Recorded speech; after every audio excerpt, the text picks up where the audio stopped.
C'est l'une des plus célèbres histoires paranormales. Elle est non seulement mystérieuse et effrayante, mais elle est également basée sur des événements réels. Et c'est aussi l'histoire qui a le plus inspiré l'industrie du cinéma d'horreur. Imaginez une maison apparemment ordinaire dans une banlieue tranquille.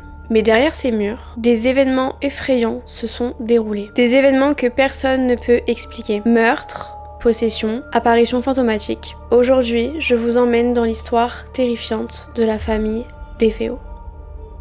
Un lieu devenu légendaire pour ses hantises et ses mystères. Accrochez-vous, car ce qui suit est tout aussi effrayant qu'inquiétant.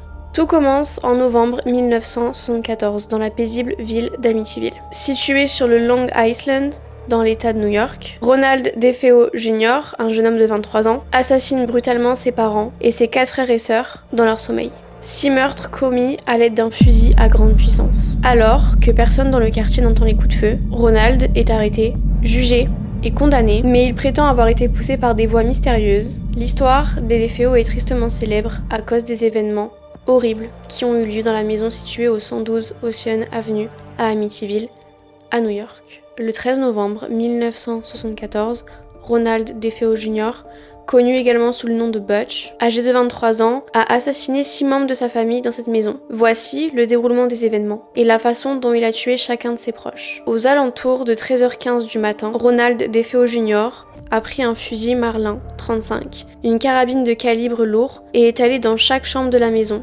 tuant un par un les membres de sa famille, tous allongés dans leur lit, apparemment endormis. Ronald a commencé par rentrer dans la chambre de ses parents, Ronald DeFeo Senior, âgé de 43 ans, et Louise DeFeo, âgée de 42 ans. Il a tiré 2 balles sur son père qui dormait dans son lit. Ronald Senior a été tué sur le coup. Ensuite, il a tiré sur sa mère, qui était dans le lit à côté de son mari. Louise est morte également de 2 balles. Après avoir tué ses parents, Ronald DeFeo Jr. est allé dans la chambre de ses frères et sœurs. Il a d'abord tué ses frères, John, 9 ans, et Mark, 12 ans. Les 2 enfants ont été abattus alors qu'ils étaient dans leur lit. Mark, qui avait une blessure au genou due à une récente blessure sportive, n'aurait pas pu se défendre ni fuir, et tous les 2 sont morts instantanément. Enfin, Ronald est également entré dans la chambre de ses sœurs, Dawn, 18 ans, et Allison, 13 ans. Il a tiré une balle dans la tête d'Allison lorsqu'elle dormait, et a tué Dawn d'une balle dans la tête également. Ce qui est particulièrement étrange et troublant dans cette affaire, c'est que toutes les victimes ont été retrouvées face contre terre, dans leur lit, et aucun des voisins n'a rapporté avoir entendu des coups de feu, malgré le fait qu'une arme à feu non équipée d'un silencieux ait été utilisée. De plus, aucune des victimes ne semblait avoir essayé de se lever ou de fuir. Ce qui a laissé place à de nombreuses théories comme l'utilisation de drogue ou même des influences surnaturelles, bien qu'aucune preuve ne supporte ces idées. Le matin suivant, Ronald DeFeo Jr. est allé au travail comme si de rien n'était. Plus tard, il s'est rendu dans un bar local en criant que sa famille avait été tuée. Les autorités ont rapidement enquêté, et bien que Ronald ait initialement tenté de pointer du doigt la mafia, il a fini par avouer les meurtres. DeFeo a été reconnu coupable en 1975 et condamné à 6 peines consécutives de 25 ans à perpétuité. Jusqu'à sa mort en 2021, il a donné différentes versions des événements, changeant parfois son récit. Je crois que la véritable horreur d'Amityville, c'est moi. Parce que c'est moi qu'on a condamné pour les meurtres de ma famille. D'après eux, c'est moi qui ai fait le coup. C'est moi qui suis censé être possédé par le démon. Le massacre des DeFeo et les événements étranges qui ont suivi dans la maison d'Amityville ont alimenté de nombreuses spéculations, donnant naissance à l'une des histoires paranormales les plus célèbres au monde. Cette série de meurtres terrifiants aurait pu rester simplement une affaire criminelle, mais ce qui se passa après va transformer cette maison en l'une des plus célèbres maisons hantées du monde. En décembre 1975, un peu plus d'1 an après les meurtres, la maison est mise en vente. George et Katie Lutz achètent la maison avec leurs 3 enfants, pensant y commencer une nouvelle vie. Mais à peine 28 jours plus tard, la famille abandonne précipitamment la maison, laissant derrière elle toutes leurs affaires dans un état de panique totale.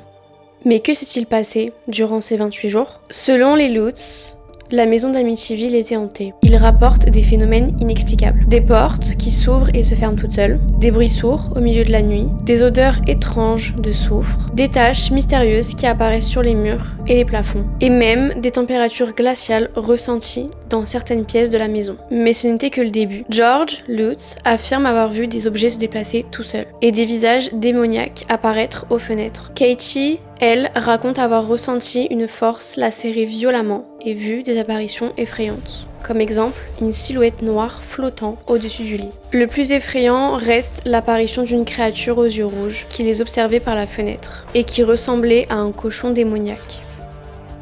Les Lutz affirment que la maison exerçait une oppression sur George, le rendant agressif et obsédé par les feux de cheminée. Ils disent même avoir vu des empreintes d'un être non humain apparaître autour de la maison. Suite à leur départ, la maison d'Amityville devient le centre de nombreuses enquêtes paranormales.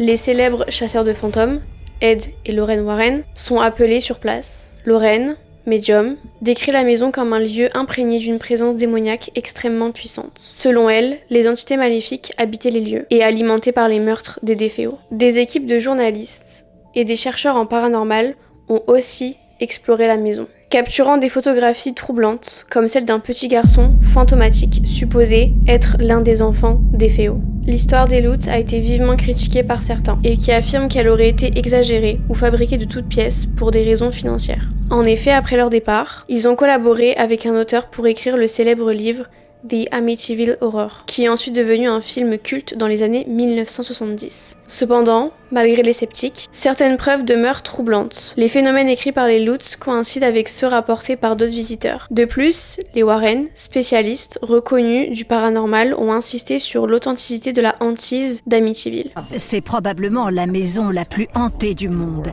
C'est sans doute aussi la plus connue. La maison a changé de propriétaire plusieurs fois après l'incident des Lutz, et ces derniers n'ont pas rapporté d'événements aussi extrêmes. Pourtant, l'aura d'Amityville reste toujours aussi présente. L'histoire de la maison est devenue une légende, inspirant des livres, des films et des documentaires. L'affaire de la maison d'Amityville soulève encore de nombreuses questions. Était-ce une réelle manifestation du paranormal ou une histoire inventée pour faire sensation ? Quoi qu'il en soit, cette maison restera à jamais l'une des plus célèbres de l'histoire du surnaturel. Et vous ?